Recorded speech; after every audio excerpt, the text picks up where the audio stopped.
O presidente Jair Bolsonaro, candidato à reeleição, fala neste momento à imprensa. Acompanhe.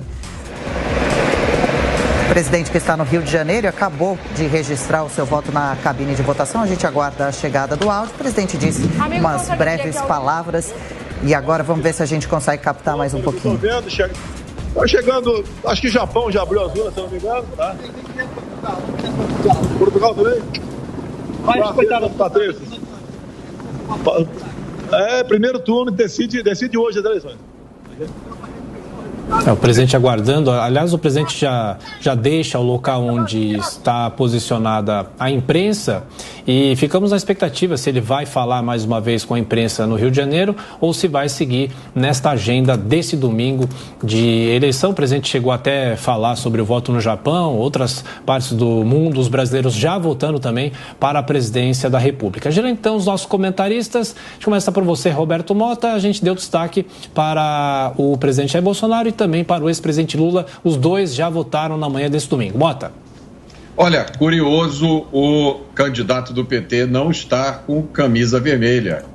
Foi a primeira vez que eu ouvi o candidato do PT usar a palavra liberdade. Inclusive, eu tinha feito até um desafio alguns meses atrás que alguém me mostrasse um único discurso em que ele tinha falado sobre liberdade. Bom, acabamos de ver, né? A liberdade que ele estava se referindo é a liberdade de apertar o número ali na urna. Ele falou que vai fazer com que o país volte a ter emprego. Alguém precisa de dar para ele a notícia de que o Brasil teve uma geração recorde de emprego. Eu acho que foi campeão mundial em geração de empregos no último ano. Ele falou também sobre o Covid. Alguém precisa explicar para ele que morreram pessoas por Covid em todo o mundo. Em muitos países, a taxa de mortalidade por Covid foi muito mais alta que no Brasil. Ele disse que não quer mais ódio. Olha, pelo que eu me lembro, o PT tem sido o maior disseminador de ódio na política nacional. Eu recomendo, de novo, que as pessoas façam aquele teste. Tirem o som, olhem só a expressão facial. Reparem na expressão facial do candidato do PT quando ele diz que não quer mais ódio. Reparem na expressão dele quando ele fala sobre amor. Reparem na expressão do rosto. Ele disse também que o povo não quer muita coisa. Isso é uma frase típica do que o economista Thomas Sowell chama dos ungidos. São aquelas pessoas que têm tanta sabedoria que elas conhecem tudo que o povo quer e o que o povo precisa. Ele está errado. O povo quer muita coisa, sim.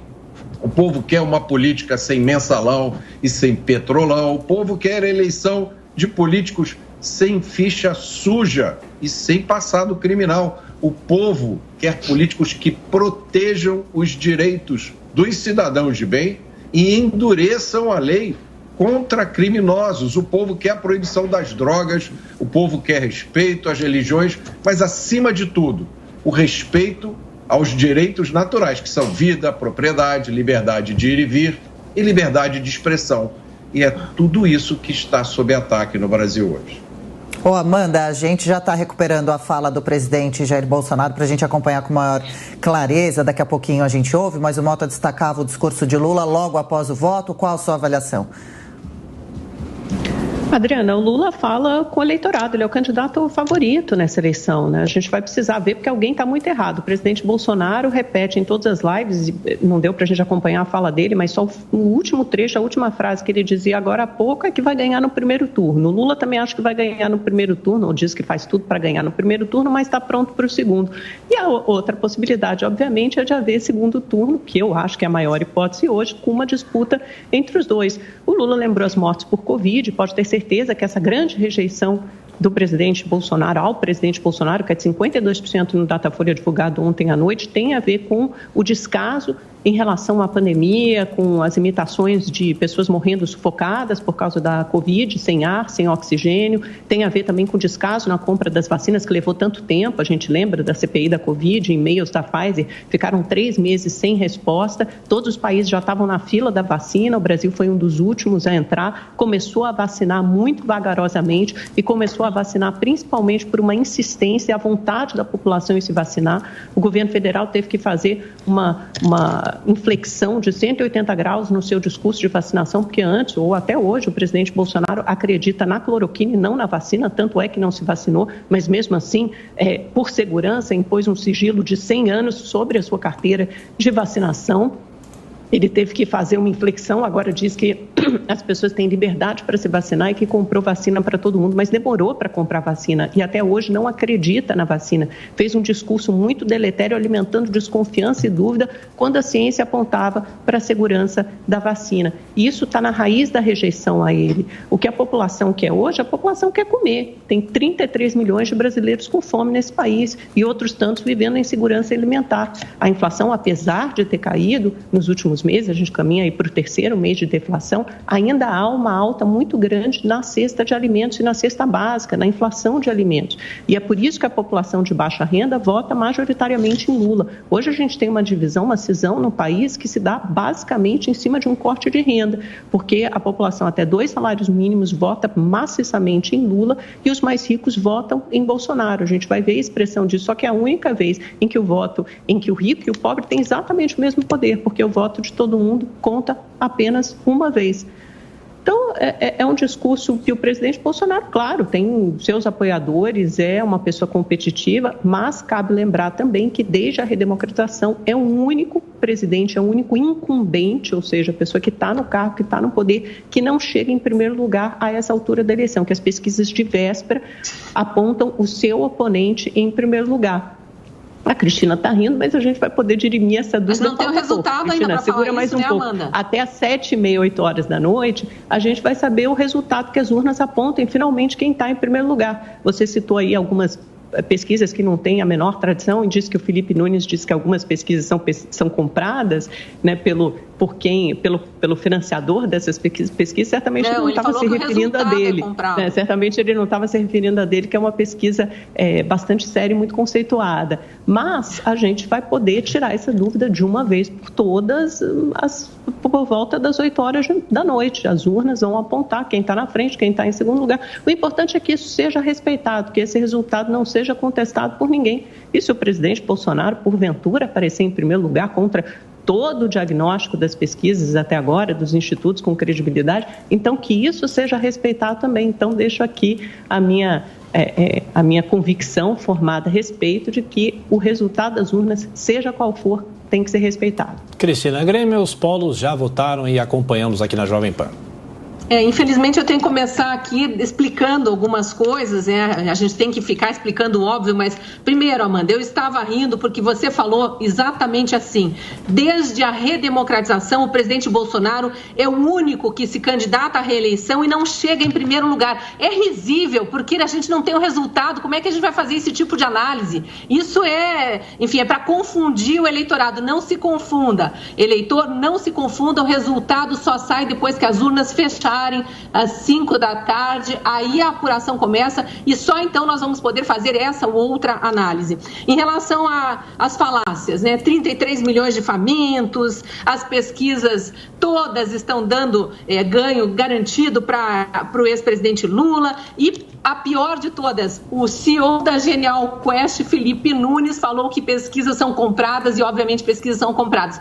Eu vou relembrar a Amanda, porque a Amanda participou dessa entrevista, Amanda. Estávamos, aliás, eu, você e o Mota, nós 3, entrevistando o Felipe Nunes, esse mesmo time que está aqui hoje, junto com o Thiago e a Adriana. O que ele falou é que tem clientes que compram pesquisas e tem clientes que compram resultados. É essa segunda parte da frase que a gente precisa ter como atenção. Isso foi dito por um CEO de um instituto de pesquisa para explicar as diferenças brutais que existem nos resultados de um e outro. E há A imprensa não divulga quando o Instituto de Pesquisa dá resultado favorável ao presidente Bolsonaro e os militantes de redação dizem que esses institutos são desprezíveis e que só devemos louvar aqueles que historicamente vêm errando eleição após eleição. Então, a minha opinião aqui é: não se baseie por pesquisa, baseie-se por valores. Quem defende os mesmos valores que você? Mas vamos ao que tem que ser comentado mesmo, que é a fala de Lula na saída do voto. O Mota já fez algumas pontuações importantes aqui, que eu ia comentar também a respeito de emprego, para provar que o ex-presidente Lula é um candidato que infelizmente chega completamente desinformado e desinformando, não está a par da geração de empregos no Brasil, que é recorde nos últimos anos, apesar de pandemia e de guerra na Ucrânia, que afetou muito também a empregabilidade aqui por conta do aumento do preço do frete. Então, os empresários ficaram com menos capital de giro para investir, criaram menos emprego aí por um período, mas já voltaram a abrir as contratações e o índice de empregos é o menor desde 2015. Vamos lembrar que o PT de Lula e Dilma entregou o país para Temer, que foi o próximo presidente, às custas de um impeachment, né? A população exigiu que o Congresso fosse lá e tirasse aquela presidente que estava arruinando a economia brasileira, arruinando os empregos, e entregou com a maior recessão da história do Brasil e com um índice de desempregos também recorde. Então, ele vir falar de emprego só mostra a desinformação e a desonestidade. Mas ele fala, além do que o Mota já apontou aqui, ele fala em vamos voltar à normalidade. Só tem a normalidade na cabeça de quem acha que precisa ter corrupção para um país viver de forma normal. Depois ele fala, vamos respeitar o ser humano.